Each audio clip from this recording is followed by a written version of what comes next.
하나님 말씀 사사기 구약성경 사사기 2장 1절에서 5절 말씀입니다. 사사기 2장 1절에서 5절 말씀, 구약성경 362쪽입니다. 362쪽 사사기 2장 1절에서 5절 말씀. 여호와의 사자가 길갈에서부터 보김으로 올라와 말하되 내가 너희를 애굽에서 올라오게 하여 내가 너희 조상들에게 맹세한 땅으로 들어가게 하였으며 또 내가 이러기를 내가 너희와 함께한 언약을 영원히 어기지 아니하리니 너희는 이 땅의 주민과 언약을 맺지 말며 그들의 제단을 흘라 하였거늘 너희가 내 목소리를 듣지 아니하였으니 어찌하여 그리하였느냐. 그러므로 내가 또 말하기를 내가 그들을 너희 앞에서 쫓아내지 아니하리니 그들이 너희 옆구리에 가시가 될 것이며 그들의 신들이 너희에게 올무가 되리라 하였노라. 여호와의 사자가 이스라엘 모든 자손에게 이 말씀을 이르매 백성이 소를 높여온지라. 그러므로 그곳을 이름하여 보김이라 하고 그들이 거기서 여호와께 제사를 드렸더라. 아멘. 오늘 말씀의 제목은 누구와 결혼해서 사십니까? 라고 하는 그런 제목이 되겠습니다. 어제 저희 가정에 며느리를 보았습니다. 참 제주까지 가가지고 그렇게 결혼식을 했는데 또 여러분들이 많이 기도해 주신 덕분에 결혼식을 잘 마쳤습니다. 여러분들이 생각날 때마다 저희 아들 가정을 위해서 많이 기도해 주시기를 바랍니다. 어제 결혼식도 있고 그래서 오늘 말씀을 설교 말씀을 결혼에 대한 그런 하나님의 말씀을 또 그렇게 상고하고자 합니다. 어떤 결혼일까요? 오늘 본문을 이름 보면은 하나님과 이스라엘과의 그런 결혼입니다. 하나님이 이스라엘과 결혼하는, 또 이스라엘이 하나님과 결혼하는 그런 본문이다라고 볼 수가 있습니다. 여러분, 하나님이 이스라엘을 신부로 삼았다, 또 이스라엘이 하나님을 신랑으로 삼았다라고 하는 것은요, 고대 근동의 문화에서는 그 신들의 이야기, 고대 근동은 신들의 이야기가 많거든요. 그 고대 근동의 신들의 이야기는 도무지 있을 수 없는 이야기입니다. 왜냐하면은 인간이라고 하는 것은 신들 사이에서 전쟁이 일어나가지고 패한 신의 그 피를 가지고 만든 것이 인간이라고 생각을 해요. 그러니까 인간은 신을 위해서 그렇게 위한 존재이고 짐승과 같고 마치 종보다 더 못한 그런 존재가 고대 근동의 신들의 이야기에 인간에 대한 이야기입니다. 그러니까 여러분, 신 앞에서 인간이라고 하는 것은 아무것도 아닌 존재죠. 그런데 여러분, 성경은 다른 거예요. 고대 근동의 기록인데도 성경은 다른 거예요. 아주 구별되는 겁니다. 탁월한 겁니다. 그게 뭐냐? 바로 천지를 만드신 하나님과 인간이 결혼했다라고 하는 거예요. 결혼 관계에 있다라고 하는 거예요. 여러분, 이것은 놀라운 것이죠. 이사야 54장 5절에 보면은 하나님이 이스라엘을 신부로 삼았다, 이렇게 표현을 하고 있는 거죠. 여러분, 역시 신약 성경에도 여러분 요한계시록 21장 마지막 아니겠습니까? 그 마지막에 가보면은 예수님이 교회를 신부로 삼았다, 그렇게 표현하고 있습니다. 그래서 우리 교회는, 여러분들은 주님의 신부가 되는 줄로 믿습니다. 이것은 여러분 대단히 밀접한 관계를 은유적으로 표현했다라고 볼 수가 있습니다. 그래서 다르게 표현한다면은 여러분 이런 표현을 언약적 관계의 그런 표현이다라고 말씀드릴 수 있는 것입니다. 언약적 관계에 있다라고 하는 것입니다.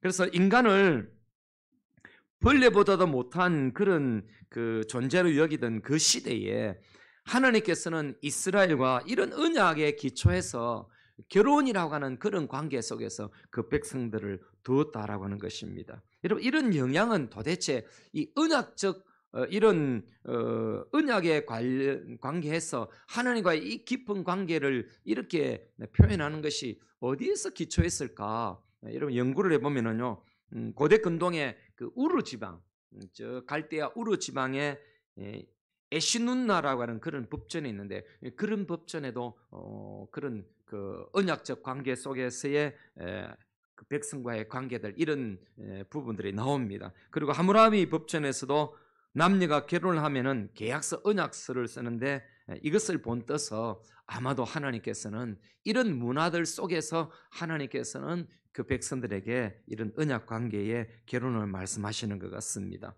고든 피라든지 휴맨버거라든지 FM 크로스라든지 우리나라에서는 손석태 교수 이런 분들이 구약 언약의 사상은 고대 근동의 결혼 언약에서 나왔다. 그런 주장을 합니다. 저도 이런 부분에 있어서 동의를 하고 그렇게 참고를 했습니다. 그렇다면 여러분 출애굽기 6장 7절에 보면은 하나님은 모세를 통해서 이스라엘과 언약을 맺을 때 하신 말씀은 결혼 계약과 같은 관점에서 보면 아주 특별해집니다. 여러분 이런 말씀입니다. 제가 읽어드립니다. 너희를 내 백성으로 삼고 나는 너희의 하나님이 되리니 나는 애굽 사람의 모든 무거운 짐 밑에서 너희를 빼낸 너희의 하나님 여호와인 줄 너희가 알리라 이렇게 말씀하셨어요. 하나님이 새 언약을 맺을 때도 마찬가지예요, 여러분. 예레미야 31장 33절이 이스라엘 백성과의 새 언약이거든요. 계속해서 언약을 이스라엘 백성들이 어기니까 하나님이 새로운 언약을 주셨단 말이에요. 여러분 그 언약에서 이렇게 말씀하셨어요. 나는 그들의 하나님이 되고 그들은 내 백성이 될 것이다. 여호와의 말씀이니라. 이렇게 했어요. 여러분 이것이 신들의 노예로 전락한 고대 이방인들에게는 이건 충격적인 그런 메시지가 되는 것입니다. 이스라엘 백성들에게는 감격 아니겠습니까? 어떻게 신이 고대 근동의 그 문화 속에서 살아가던 그 이스라엘 백성들에게 그 백성들이 많은 문화들 그 고대 근동의 나라의 이야기의 문화를 알고 있거든요. 그런데 그런 문화 속에서 살아가던 그 이스라엘 백성들에게 하나님이 우리에게 결혼을 했다. 우리를 신부로 삼아 주셨다. 하나님이 친히 우리의 신랑이 되어 주신다. 이런 위치에 여러분 동등한 위치에서 부부의 관계로 그 백성과의 언약적 관계를 맺었다라고 하는 것은 그 고대 근동의 이스라엘 백성들에게는 충격적인 이야기고 그 이방인들에게는 또 충격적인 이야기예요. 이방인들은 아니 어떻게 그럴 수 있느냐라는 거예요. 우리 신의 이야기를 보면 우리 신은 그렇게 우리를 아무것도 아닌 아무것도 짐승보다 못한 존재로 그렇게 기록을 해놨는데 어떻게 성경은 이런 존재로 언약을 맺었느냐. 이게 여러분 고대 근동에 있어서 정말 풀어지지 않는 그 숙제였던 것입니다. 이런 언약 아래서 여러분 결혼이라는 그런 배경과 관점에서 오늘 본문을 여러분 한번 보십시오. 오늘 본문은 이런 내용이거든요. 약속의 땅에 이스라엘 백성이 들어갔거든요. 여러분 약속의 땅은 하나님의 나라입니다. 약속의 땅이라고 하는 것은 하나님의 나라입니다. 왜? 하나님이 전적으로 통치하고 하나님이 다스리니까 그 백성으로 살아간다는 것은 오직 하나님만 쳐다보고 살아가야 되기 때문에 약속은 하나님의 나라예요. 그런데 여러분 그 백성들이 하나님이 이제 이방인들을 다 쫓아냈잖아요. 막 전쟁에서 이기게 만들고 그랬잖아요. 그러면 그 약속의 땅에 들어가면 아직도 남아있는 그 가나안의 족속들 그 이방인들을 쫓아내고 오직 하나님만 섬기게 되겠다는 이런 마음을 갖고 살아야 되는데 아이들이 그 이방인들을 다 쫓아내지도 않을 뿐 아니라 전쟁에 나가지도 않을 뿐 아니라 그 남아있는 그 고대의 그 가나안의 문화를 흡수하기 시작하는 거예요. 여러분 그 가나안의 문화를 흡수한다는 것은 하나님에게는 치명적이거든요. 여러분 에덴 동산에 보십시오. 이게 문화가 비슷해요. 에덴 동산의 완벽한 동산이잖아요. 하나님의 나라거든요. 그곳에 여러분 아담과 하와가 죄를 범함으로 인해 죄가 들어갔잖아요. 그래서 쫓겨났잖아요. 여러분 그런 것이 좀 더 확장된 이미지가 뭐냐? 가나안 땅에 하나님의 나라로 세워놓고 하나님의 나라로 세울 것을 하나님이 요구하시고 하나님이 다스리겠다고 하는데 여러분 거기 죄가 들어갔다는 거예요. 바로 어떤 죄? 가나안의 문화를 받아들이는 그런 죄가 들어갔다는 거예요. 그러면 어떤 것이 중첩이 된 겁니까? 여러분 에덴 동산과 똑같은 이야기가 또 펼쳐진다라고 생각을 해보십시오. 실제로 펼쳐지죠. 바벨론에 여러분 포로로 잡혀가잖아요. 땅에서 쫓아내는 거와 똑같은 거예요.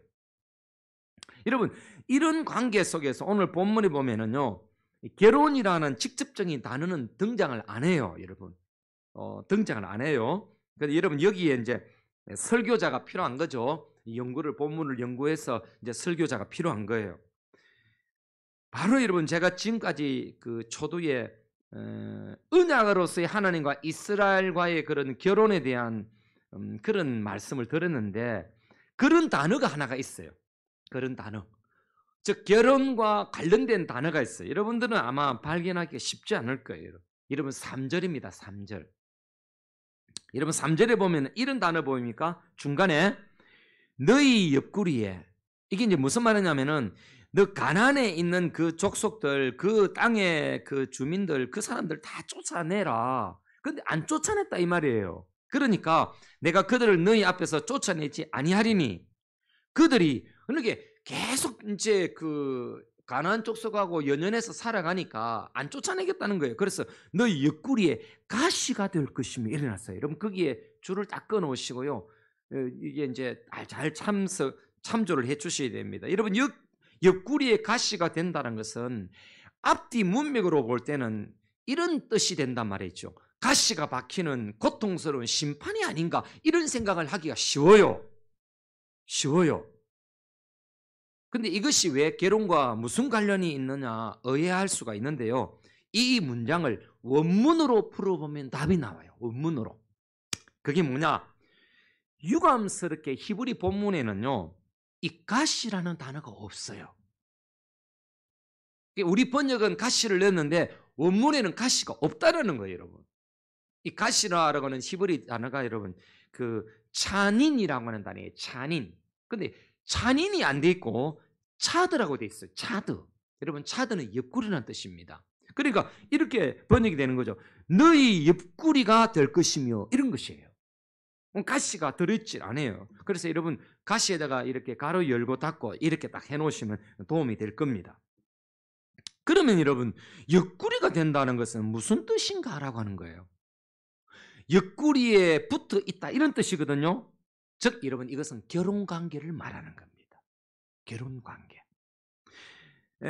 이것은 이제 저의 해석뿐 아니라 고신대학의 그 신덕일 교수님, 구약학 교수님도 이와 같이 해석을 해요. 그러니까 이스라엘 백성들은 하나님과의 결혼관계인데 그들이 가나안의 문화와 우상과 결혼관계가 될 것이라고 하는 거예요. 왜? 가까이 했으니까. 우리 아들도 이제 며느리랑 4년을 사귀었어요. 그래서 제가 한 1년 정도 사귈 때 결혼해라.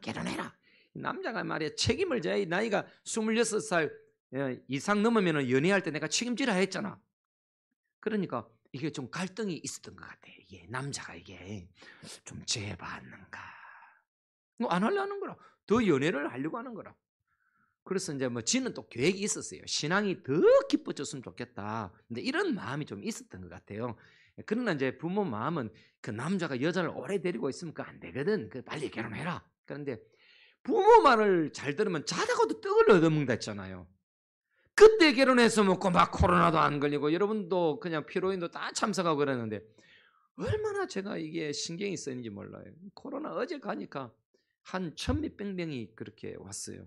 근데 시간별로 물러가고 또 가고 이래가지고 제주도 문화는 좀 달라요. 아침에 결혼식 하면 오후 5시까지 결혼식을 해요. 피로연을 해요. 약간 우리나라가 아니죠. 해외입니다. 해외. 그래가지고 이제 있어서 계속 있으니까 저도 얼마나 피곤한지 몰라요. 신랑 신부는 얼마나 피곤하겠어요. 어쨌든 여러분 이게 이제 같이 사귄다라고 하는 것은 결국은 이제 그 결혼과 같은 거거든요. 그리고 이스라엘 백성이 가나안 땅에 들어가가지고 하나님과 결혼 관계인데 계속 가나안 문화와 가까이 하니까 뭐 되는 거예요? 여러분 그게 여러분 결국 하나님이 너 심판하겠다는 거예요. 너 가나안과 결혼하게 될 거라는 거예요. 가나안의 문화가 가나안이 너 옆구리에 있겠다라는 거예요, 여러분. 여러분 이것은 좋은 게 아니에요, 여러분. 바로 이것은 하나님과의 언약 관계가 깨뜨려진다는 거예요. 아니 두 사람과 결혼할 수 있습니까? 두 사람과 결혼이 안 되거든. 여러분 어떻게 남자가 여자가 이렇게 단 둘이서 이게 부부가 되는 거지. 여기도 있고 또 남편이 저쪽에도 있고 아내가 또 저쪽에도 있고 그런 결혼은 이중은 안 되거든요. 그게 무슨 말이냐면은 이 이스라엘 백성은 하나님을 신랑 삼고 하나님을 남편 삼고 살아야 되고 하나님은 오직 다른 것 없어요. 하나님은 눈에 다른 민족이 없어요. 일반적인 은총은 베풀지만은 오직 이스라엘 백성들만 딱 사랑하게 되는 거라. 그런데 이스라엘 백성이 눈을 어디 돌리느냐? 그 자기 신랑 대신 하나님을 안 쳐다보고 가나안을 자꾸 집착거리니까 하나님이 그러면 너 가나안을 옆구리에 두겠다라는 거예요.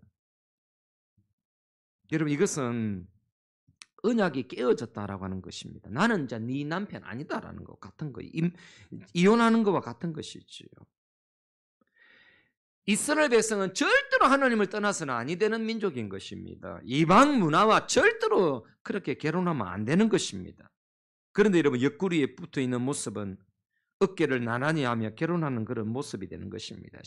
신약 성경에서 비슷한 말씀이 나옵니다. 고린도후서 6장 14절에 불신자와 멍에를 매는 것은 여러분 멍에를 매는 것은 그런 표현을 했다고요. 그럼 그게 여러분 결혼하고 관련이 있는 메시지 아닙니까?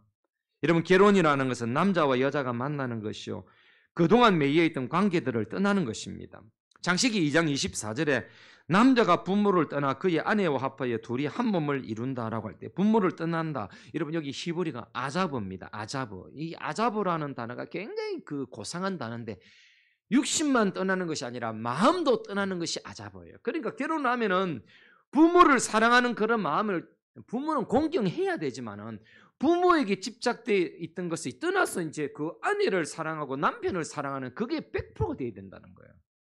근데 결혼해서 여러분 그게 부모를 너무 가까이 하고 자기 남편과 아내는 멀리하면 그거 이혼합니다. 여러분 그거 안 돼요. 여러분 마마보이처럼 막 그렇게 하면 안 되는 거죠. 떠나야 되는 거예요. 육신적으로 떠나야 돼요. 우리나라가 아주 문제가 있죠. 결혼을 해도 이 자녀들이 안 떠나는 거라. 무엇이 안 떠납니까? 경제에서 안 떠나는 거라. 막 계속 책임져야 되는 거라. 또 시어머니 친정어머니 어떻게 합니까? 애 낳으면은 그죠 근사님? 신경 쓰이죠. 아니 결혼하면 끝난 줄 알았다면 아이고 목사님도 이제 애 낳아 보십시오. 어쩔 수 없는 이게 이제 우리나라 문화가 그런 거예요. 그러나 원래 히브리 문화는 히브리에서 말씀하시는 이 아자브라는 것은 육신과 마음이 다 떠나는 걸 말하는 거예요. 부모들도요 자식을 내려놓을 수 있어야 돼요. 자기 딸이 좋고 아들이 좋다 해서 그 너무 붙잡고 있으면 그건 아주 그냥 문제가 생기는 것입니다. 성도여러분 우리가 하나님의 신부로 부름을 받고 결혼관계, 언약의 관계에 들어갔다는 것은요. 그 어떤 것도 하나님 외에는 옆구리 두면 안 되는 거예요. 절대로 하나님 외에 다른 가나안의 문화가 이방의 문화가 우리 옆에 있으면 안 된다는 거예요. 그래서 우리 지금 내 옆구리에 무엇이 신랑으로 붙어 있는 걸 한번 생각해 보세요. 예수님이 나의 신랑으로 있는가 아니면 다른 것이 신랑으로 있는가를 봐야 된다는 거예요. 우리가 주여 부르고 살지만은 때로는 어떤 것을 주로 삼고 내 옆구리에 그렇게 붙이고 살아갈 때가 있는 것입니다. 인생은 언젠가는 이 땅에서 마감할 때가 옵니다. 그때 누구도 무엇도 내 옆구리에 끝까지 붙어 있는 건 없어요. 여러분 가족도 붙어 있지 않아요. 남편도 아내도 붙어 있지 않아요. 여러분 결혼할 때 뭐 어제도 보니까 우리 아들이 그 영상으로 옛날에 나는 뭐 속이 좀 미식거리고 그러긴 한데 막 사랑한다 사고 막 그러셨더라고. 내가 뭐 니만 좋아한다 사고 막 그러셨더라고. 아이고 저긴 내 몸에서 나온 놈인데 어떻게 저런 참 그 요즘엔 또 그래 안 하면 또 그게 뭐 핍박이 심한지 모르겠어요. 그런데 나중에 이제 살다 보면 이제 부부가 떠날 때가 있잖아요. 근데 떠날 때는 남편도 같이 있지 못해요. 어떤 분 보니까 그러더라고요. 아내가 딱 떠나오니까 나이가 많은데도 불구하고 1년 조금 지나니까 막 그렇게 또 마음이 생기는 거예요. 특별히 남자들은 혼자 있지 못해요. 밥을 누가 해줘요? 빨래를 누가 해줘요? 여자들은 자립이 돼요. 뭐 내가 신방을 가니까 그러더라고요. 여성분들은 권사님 한 분이 그러더라고요. 아이고 우리 남편 빨리 돌아가기 잘했다 이러더라고요. 내게 뭐 섭섭한 거라. 그 병들어 갖고 옆에 있으니까 아이고 이게 이제 마음이 그런 거예요. 병들어 있으니까 참 그런 마음. 근데 사실은 이 부부라고 하는 게 그게 살아 있을 때는 부부로 참 이랬는데 이게 떠나고 나면은 마음이 그런 거예요.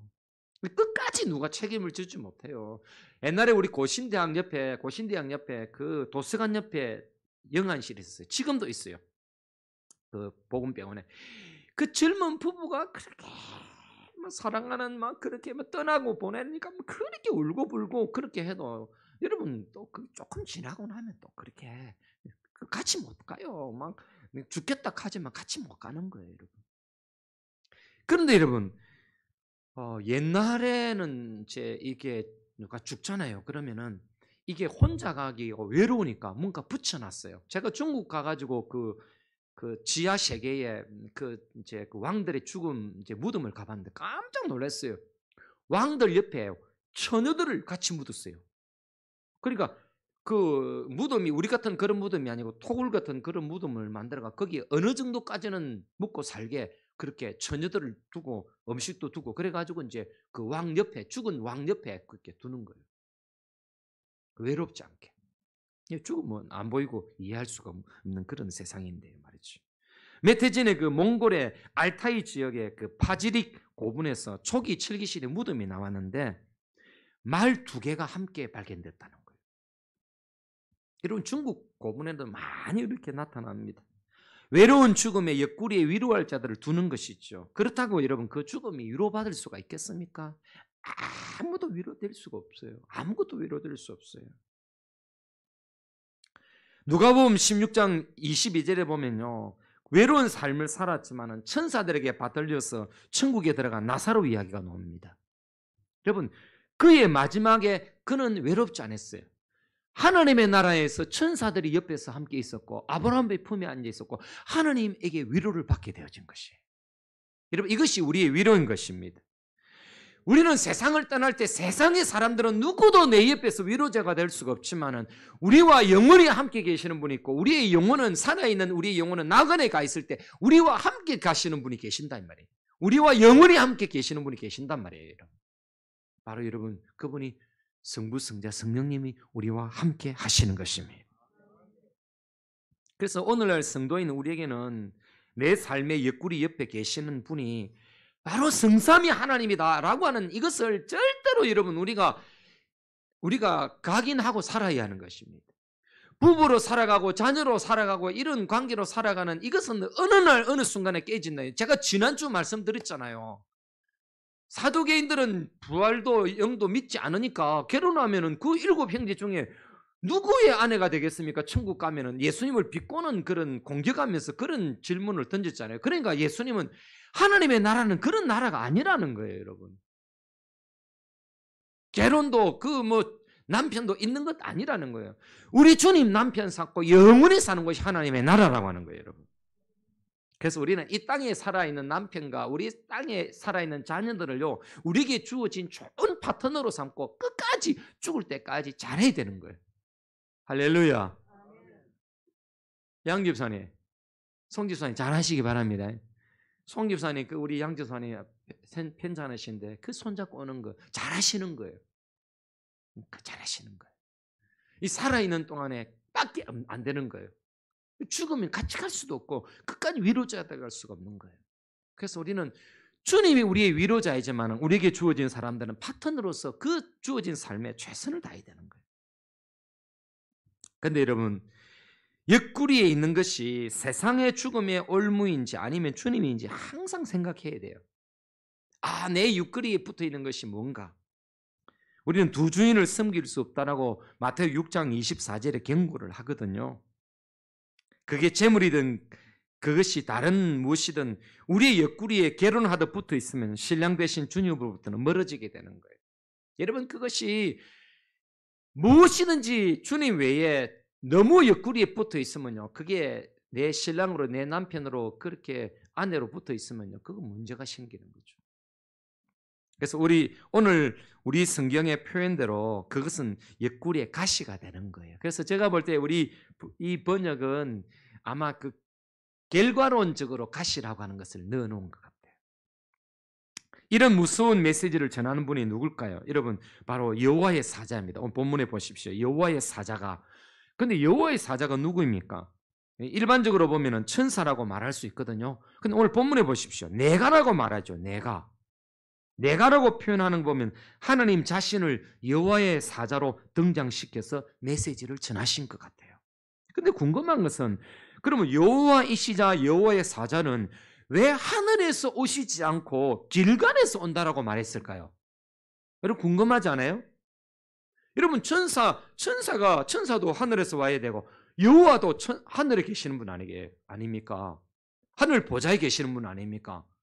근데 만약에 여호와의 사자이든 여호와의 사자가 하나님이든 뭐 천사든 그 근원은 하늘이거든요. 그런데 여러분 길갈에서 복임으로 올라왔다라고 그렇게 말합니다. 여러분 대단한 의미가 있어요. 이 특별한 의미가 있는 거예요. 왜냐하면 길갈이 어디냐라는 거예요. 길갈은 여러분 요단강을 건너고 나서 이스라엘 백성들이 약속의 땅에 딱 들어갈 때 요단강을 딱 건너고 나서 12돌비를 세웠던 곳이에요. 뿐만 아니라 여러분 거기에서는 첫 번째 유월절을 지킨 곳이고요. 언약의 할례를 했던 곳이고 가나안을 정복해 가는데 기지로 삼았던 아주 중요한 곳이에요. 여러분. 여기에 하나님의 법궤도 있었어요. 그러니까 길갈에서 왔다라고 하는 것은 복임으로 올라왔다는 이것만은 뭔가가 의도가 있는 거예요. 의도. 상징적인 의도가 있는 거예요. 이것은 하나님의 은혜와 하나님의 역사하심이 물씬 풍기는 그 과거, 그 언약의 백성들과 언약의 줄로 꽁꽁 묶었던 그곳을 여러분 상기시키고 있는 거예요. 김혜건 교수님이 저보다 훨씬 잘 표현을 한 것인데 제가 이렇게 인용을 합니다. 여호와의 사자의 길갈에서부터 왔다는 것은 이스라엘의 출애굽의 구원의 감격과 하나님과 맺은 시내산 언약의 의무를 생생하게 상기시키기 위한 것이다. 아주 좋은 표현이라고 생각이 듭니다. 저는 이 본문을 결혼이라는 관점에서 문해적으로 한번 표현을 해보고자 합니다. 여러분 어느 날 신부가 다른 남자를 만나가지고 도망을 쳐버렸어요. 신랑이 너무 힘들고 외롭고 이래가지고 혼자서 여행을 간 거예요. 제주도로 여행을 간 겁니다. 제가 지어낸 겁니다. 신혼여행 이제 제주도로 탁 가가지고 뭐 함덕 해수욕장도 가보고 그러니까 탁 거기서 둘이서 거기서 뽀뽀도 하고 거기서 약속도 하고 사랑해 내가 끝까지 사랑해 이 함덕의 바다처럼 맑고 그렇게 넓게 나는 당신을 사랑해 막 이렇게 온갖 그냥 가만히 있을로 사랑한다 한 거야. 근데 지금 아내가 떠나버린 거예요. 왜 그러면 그곳을 갔을까요? 왜 추억이 있는 곳을 갔을까요? 너무 힘들고 그 추억을 되살리고 싶은 뿐 아니라 이제 문자를 보내는 거예요. 함덕 해수욕장을 찍어가지고 당신과 내가 사랑했던 곳이야. 돌아오라고 하는 사인이에요. 당신과 나의 추억이 있는 곳이야. 옛 사랑을 상기시키는 것이죠. 바로 마찬가지예요. 길갈은 하나님이 이스라엘 백성과 사랑을 맺었던 곳이에요. 약속의 땅에서 첫 번째로 사랑을 그렇게 많이 받고 주고받은 곳이 그런 곳이 없었던 거예요. 그곳을 지금 상기시키고 있는 것이 바로 오늘 길갈에서 복임으로 올라왔다는 표현이 바로 그것인 것입니다. 성경이 그런 성경이 있죠. 호세아가 고멜과 이 음탕한 고멜과 결혼을 하잖아요. 근데 이 고멜이 도망을 가는 거예요. 자꾸 도망을 가는 거예요. 여러분 그때 그 이제 고멜을 데리고 살고 또 데리고 와서 또 맞이하라고 하는 그게 바로 하나님과 이스라엘 계룡 관계를 여러분 예를 든 거예요. 나는 너희 신부 이스라엘을 그처럼 버리지 않고 끝까지 찾는다. 이게 호시아를 통해서 고멜을 찾아서 데리고 와서 살아라고 하는 메시지에 들어있는 것입니다. 오늘 이 복임에서 도망간 신부를 불러서 조곤조곤 말씀하시는 것을 여러분 한번 들어보십시오. 어떤 내용이 들어있을까요? 바로 여러분 출신부터 시작해서 언약 문서를 내놓는 거예요. 첫사랑의 회고록과 같은 것입니다. 여러분 이것이 법적인 관점에서 보면 고소장과 같고 탄원서와 같은 것입니다.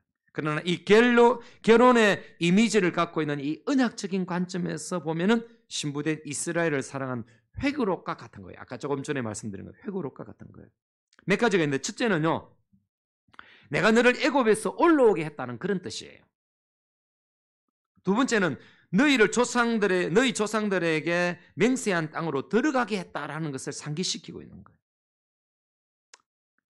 여러분 참 좋은 집에 살게 하고 열쇠와 땅 문서와 모든 것을 주면서 주인으로 안방 마님으로 살게 했다라는 거예요. 세 번째가 뭐냐면은 버리지 않고 영원히 함께 하겠다고 약속했다는 거예요. 네 번째가 뭐냐? 절대로 가나안에 원래 있던 백성들과 언약을 맺지 말며 결혼해서 나가지 말라라고 하는 거예요. 이것이 여러분 신명기 7장 2절의 말씀과 관련이 있는 것입니다. 다섯 번째는 뭐냐면은 가나안 지역의 우상의 제단들은 항상 위험성이 있으니 보일 때마다 헐어버리라고 그렇게 말씀하시는 것입니다. 그런데 여러분 너희가 어찌하여 내 목소리를 듣지 않았냐고 불순종의 통분을 하는 것입니다. 예레미야 시대에도 같은 일로 하나님은 절규하셨습니다. 예레미야 3장 8절에 한번 들어보십시오. 배역한 이스라엘이 간음한 일 때문에 내가 그를 내쫓고 이혼 정서를 주었으나 이를 보고도 그의 배반한 자매 유다가 두려워하지 않고 가서 음행하는 것을 내가 보았다. 이런 북쪽 이스라엘이 그랬다는 거예요. 다른 것을 옆구리에 끼고 살았다는 거예요. 그런데 그것을 두고 이혼 정수를 하나님이 두고 너 이스라엘 이제 너는 내하고 관계가 끊어졌다. 그러면서 여러분 이스라엘이 북쪽 이스라엘이 BC 720년에 아수르에게 멸망하거든요. 그것은 이혼 정수를 준 것 같은 거예요. 이제 끊어졌다는 거예요. 그런데도 불구하고 여러분 남쪽에 있는 유다는 여전히 이방과 사귀니까 하나님이 경고의 말씀을 예레미야를 통해서 하신 말씀이에요. 자, 그러면은 결론을 맺으면서 우리는 여기서 왜 이스라엘이 그토록 귀중한 결혼의 이미지를 갖고 있는 하나님과의 언약 관계를 깨뜨렸을까라고 하는 거예요. 여러분. 오늘 우리에게 적용하면서 말씀을 맺고자 합니다. 그것은 바로 여러분 자극적인 것에 현혹을 받은 것입니다. 눈에 보이는 것은 아주 현혹 대상이죠. 대상이었던 것입니다. 자, 문화를 한번 생각해 보십시오. 이스라엘은 유목민이에요. 유목민인데 도시 문명에 딱 들어가니까 발달한 도시 문명에 딱 들어가니까 가나안에 들어가니까 놀라운 거예요. 그리고 농경 문화가 된 겁니다. 그러니까 농경 문화 속에서 그 가나안인들이 가졌던 그 우상 숭배는요 어마어마하게 현란하고 유혹적이었고 육감적이었고 이런 감각적이었다니까요. 그러니까 여러분 유혹을 받는 거예요. 이스라엘 문화는 보십시오. 이스라엘 문화는 하나님 앞에 예배드리는 것이 이것입니다. 피 제사를 드리는 거예요. 피. 여러분 이스라엘 백성들이 예배를 드리고 나면 하나님 앞에 제사를 드리고 나면 전부 다 무엇이 남았을까요? 피 냄새밖에 안 남았습니다. 그런데 여러분 이방인들은 다른 거예요. 이방인들은 그 우상 숭배를 하는 그런 데서 여러분 남녀 간의 그런 그 섹스라 이런 것들이 그 다음에 온갖 향 냄새 이런 것들이 그 다음에 여자들이 그 매춘분 아니에요. 그 신에게 바쳐진 그런 여인들이 있었거든요. 그거는 신들의 여인들이 전부 다 여러분 그 옷을 입고 그 찬란한 그런 현란한 옷을 입고 막 유혹을 하는 거예요. 그런데 여러분 가나안 사람들은 그런 문화에 젖어 있었지만 이스라엘 백성들이 농경 문화로 촌떼기들이 와서 딱 보니까 이게 문화가 이상한 문화거든요. 여러분 거기에 빠지기 시작한 거예요. 육감적인 것에 빠지기 시작한 거예요. 여러분 제가 요즘 이제 유튜브 이게 이제 살면서 저도 감사가 좀 떠나는 게 있더라고요. 그러니까 내가 좀 잘 살고 있고 지금 살아가는 게 너무 감사한데 이게 감사가 약하다 이런 생각이 들었는데 북한 탈북자들의 유튜브를 딱 보면서 내가 너무나 은혜를 받는 거예요. 다른 은혜 그분들이 크리스천들이 많긴 한데 다른 게 아니에요. 옛날에 우리가 너무 못 살았는데 여기 오니까 너무 행복하지 않느냐라는 거예요. 어떤 분이 그러더라고요. 차를 샀는데 싼 중고차를 샀는데 이게 가다가 서고 그런데도 감사했대요. 우리 집에 이런 차가 생긴 게 감사하다는 거예요. 아파트 조그마한 아파트 사는데도 너무 감사하다는 거예요. 먹을 것이 있다는 게 너무 감사하다는 거예요. 월급 받아가 쌀만 샀답니다. 여러분 쌀만. 얼마나 북한에서 굶주렸으면. 저는 그러면서 이 사람들이 한국의 문화에서 잘 적응해 살면서 이 한국의 잘못된 것에 참 빠지지 않아야 될 텐데 이런 기도가 나오더라고요. 오늘 이 유대인들은 바로 그런 것입니다. 유목민으로 살다가 발전된 문화 속에서 세상의 문화 속에서 빠져버린 것입니다. 여러분 기독교의 냄새는 피냄새입니다. 기독교의 냄새는 십자가의 보혈의 냄새가 있는 거예요. 여러분 우리가 이것을 항상 우리의 이 코가 그걸 놓치면 안 되는 것입니다. 항상 우리의 눈으로는 주의 십자가를 바라보고 우리의 코로는 항상 주님의 십자가의 보혈, 이것이 우리 속에 남아 있어야 되는 것입니다. 세상의 자극적인 것에 너무 빠지면 큰 문제가 생기는 것입니다. 여러분, 이것은 새 언약 속에 우리가 감당해야 될 것이고 그리스도 안에서 인격적으로 그분을 만나는 것이 하나님의 나라라고 하는 것을 우리는 잊지 말아야 하는 것입니다. 여러분들이 좋아 보여서 옆구리에 붙이고 결혼해서 사는 것은 무엇인가 한번 이 시간 생각해보고 그것을 뽑아버리고 다시금 하나님과의 언약의 자리로 돌아가는 여러분 되시기를 주의 이름으로 축원합니다. 이스라엘 백성들은 바로 여호와의 사자의 말을 듣고 통곡하고 울었습니다. 그래서 그 땅을 통곡하는 자들이라는 그런 의미로 여러분 복임이라고 하는 이름을 붙인 것이에요. 그러나 여러분, 그들의 복임은 진정한 복임이 아니었어요. 결국 여러분 사사기를 읽어보면요, 사사기 2장에 이렇게 돼 있죠. 여러분 사사기 끝까지 읽어보면요, 사사기의 내용은 이런 것입니다. 이스라엘 백성들은 가나안을 옆구리에 두고 계속해서 살은 것입니다. 하나님 앞에서 경고를 듣지 않은 것입니다. 오늘 저는 이 말씀을 통해서 여러분들이 하나님과 결혼한 이 관계는 절대로 떨어지지 않기를 주의 이름으로 축원합니다. 부부는 여러분 떨어질 수 있고 죽음으로 갈라놓을 수 있다 할지라도 하나님과 우리 사이의 이 관계는 절대로 떨어지지 않는다는 이 결혼의 언약의 관계, 여러분들이 이 관계 속에서 여러분 든든히 붙잡혀서 주님께 영광 돌려드리고 주님과 동행하시고 주님과 결혼 생활 잘 하시기를 주님의 이름으로 축원합니다.